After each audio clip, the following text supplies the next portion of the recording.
بالله من الشيطان الرجيم بسم الله الرحمن الرحيم وبرضا الله وبشفاعة رسول الله صلى الله عليه وسلم وبشفاعة القرآن الكريم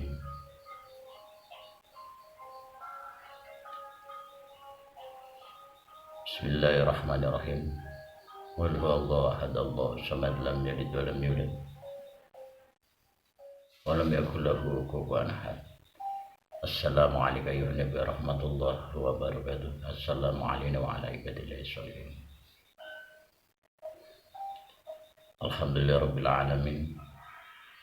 Wassalatu wassalamu ala al-asrafil anbiya'i wal mursalin sayyidina wa maulana Muhammadin nabiyil karim. Amma ba'd. Pemerhati saudaraku semuanya,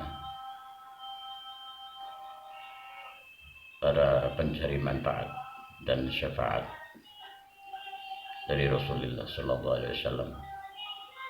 Semoga kita selalu dalam lindungan Allah Subhanahu Wa Taala yang senantiasa. Semoga Allah Taala mencurahkan rahmatnya kepada baginda Nabi Agung Muhammad Sallallahu Alaihi Wasallam. Sebelumnya, saya meminta maaf terlebih dahulu apabila ada kekurangan dalam penjelasan, dan semoga saudaraku semuanya bisa mencerna dengan akal sehat, bisa memahami dan tidak gagal paham. Pada kesempatan kali ini saya akan mengulas tentang ibarat bahasa Jawanya itu ing dalam sholat ono mati, ing dalam mati ono sholat. Di dalam sholat ada isyarat mati, di dalam keadaan mati ada isyarat sholat. Jadi nek pengen selamat mati yo ping 5 ing dalam sadina sawengine. Apa maksudnya? Maka ini sangatlah penting kita pahami arti isyarat ya.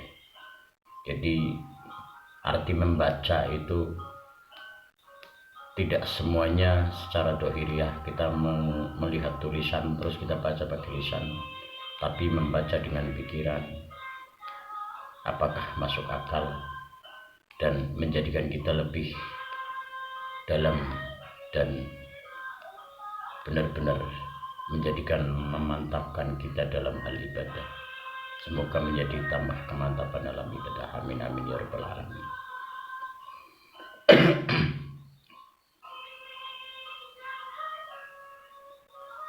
Dalam sholat itu ada istilah isyarat mati, dan orang yang mati itu ada gambaran sholat. Apa maksudnya? Contoh, kita perhatikan dan kita pikir pakai akal sehat kita. Apapun itu selagi menjadikan kita semakin bertambah untuk menambah kesempurnaan dalam sholat, tetap kita wajib mempelajarinya. Apa yang dimaksud? Kalau ingin khusyuk ya, kita hanya berusaha untuk bisa khusyuk.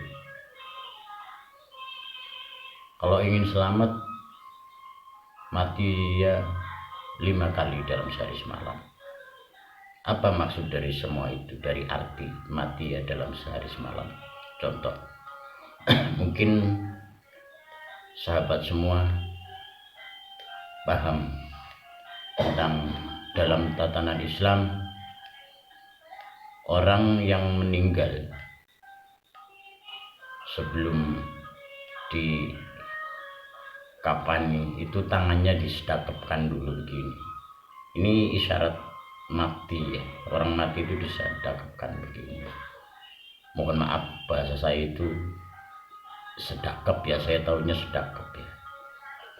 Dan sedekapnya pun harus seperti orang yang sedang sholat. Kita pasti tahu di dalam sholat itu yang mengisyaratkan mati itu di saat bagaimana. Kalau menurut saya itu di saat sedang seperti ini. Jadi apa? Sebenarnya dalam sholat kita itu di saat berdiri bersedekap setelah takbir itu menggambarkan sudah menjadi suatu keharusan. Kita harus berpikir di saat itu kita seperti kita itu sudah tidak bernyawa lagi. Bayangkan kita itu sedang mati. Jadi matikan pikiran dari hal-hal duniawi, hanya pikirkan Allah. Hati dan pikirannya menyatu, mendekatkan diri kepada Allah. Jadi yang diisyaratkan di dalam sholat ada mati, di dalam mati ada sholat. Cuman perbedaannya di saat sholat kita itu sedekapnya, rohnya masih ada di badan kita. Cuman yang ditakutkan kita sedang sholat, rohnya masih ada di badan kita, tapi pikiran kita sedang memikirkan yang lain, hati kita sedang mengangan-angankan yang lain. Sedangkan sholat kita itu disebut sholat di saat kita masih ada roh. Lah jika di saat sholat kita saja, di saat sudah dalam sedekap itu kita masih memikirkan yang lain, hati kita mengangan-angan yang lain, apakah kita mau di dalam sholat kita itu termasuk seperti sedekapnya kita sudah mati? Di dalam mati ada sholat, tapi digambarkan isyarat sholatnya sedekapnya yang mati itu sudah tidak termasuk orang yang sholat, karena dia sudah masuk kategori disolatkan, karena dia sudah tidak ada rohnya.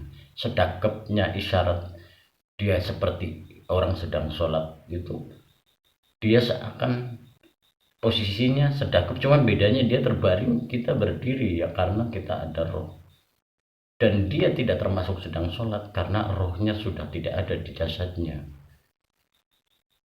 Bagaimana jadinya kalau kita pas sedekapnya sedang sholat itu padahal isyarat mati, tapi pikiran kita masih kepada yang lain, hati kita masih berangan-angan tentang yang lain. Mohon maaf walaupun sekilas, mudah-mudahan bermanfaat buat kita semua. Kita punya akal sehat. Cerdasnya seseorang, semakin cerdasnya seseorang ke depan itu dari berpikir sehat, dari menggunakan akalnya. Semoga bisa bermanfaat. Mohon maaf apabila ada kekurangan. Pahamilah, kenali, pahami. Setelah paham, baru bisa mengerti itu masuk akal atau enggak. Mohon maaf, saya hanya menyampaikan. Semoga bisa bermanfaat bagi kita semua, karena sholat itu kewajiban. Karena di dalam hari itu ada 7 hari, hari itu ada 7. Kita harus punya tujuan. Rangkep itu ada 5. Itu sudah menjadi dalil bahwa menggambarkan, para ulama menjelaskan bahwa Isra Mi'raj Rasulullah ke langit 7 membawa perintah sholat 5 waktu. Itu gambaran hari ada 7, rangkep ada 5. Sholat itu kewajiban. Hari itu jasad, sholat itu roh, rangkep itu laksana roh. 7 ditambah 5, 12 lahirnya Rasulullah tanggal 12. Sholat itu kewajiban kita semua. Maka jangan sampai laksana kita sholat hanya jasadnya, rohnya kemana-mana. Mohon maaf, tidak ada manusia yang sempurna. Ilmu itu semua milik Allah, tidak ada yang bisa disombongkan. Jika kita di dunia ini merasa punya ilmu hanya untuk mendebat satu sama lain tanpa berpikir sehat terlebih dahulu, jika kita berpikir untuk kemajuan lebih baiknya dalam hal kita beribadah, jika itu masuk akal, kita tidak perlu mendebat selagi itu demi kerukunan dan menjadikan kita agar lebih baik, agar kita mendapatkan khasiatnya sholat, bukan efek sampingnya sholat. Mohon maaf apabila ada kekurangan. Terima kasih atas segala kesempatannya Anda menyaksikan ini tausiah ini. Semoga bermanfaat. Mari kita sama-sama berdoa agar kita semua seluruh turunan Adam dibukakan pintu hatinya, diberikan hidayah oleh Allah Subhanahu wa taala. Jangan pernah mendoakan yang buruk kepada saudara-saudara kita, karena sama juga mendoakan diri kita sendiri. Doakanlah yang baik-baik kepada saudara-saudara kita yang belum terbuka hatinya. Semoga Allah membukakan hatinya. Yang belum mendapatkan hidayah, semoga Allah memberikan hidayah. Dan jangan pernah merasa jadi orang yang sudah mendapat hidayah nanti akan menjadi orang yang sombong, yang merasa sudah diterima segala amal ibadahnya. Ya, jangan pernah melihat orang lain itu dari keburukannya. Lihatlah orang lain itu dari kebaikannya. Apabila kita melihat diri kita sendiri, lihatlah diri kita itu dari kekurangannya. Cukup sekian, terima kasih. Salam perdamaian, salam persatuan, salam Indonesia merdeka. Assalamualaikum warahmatullahi wabarakatuh.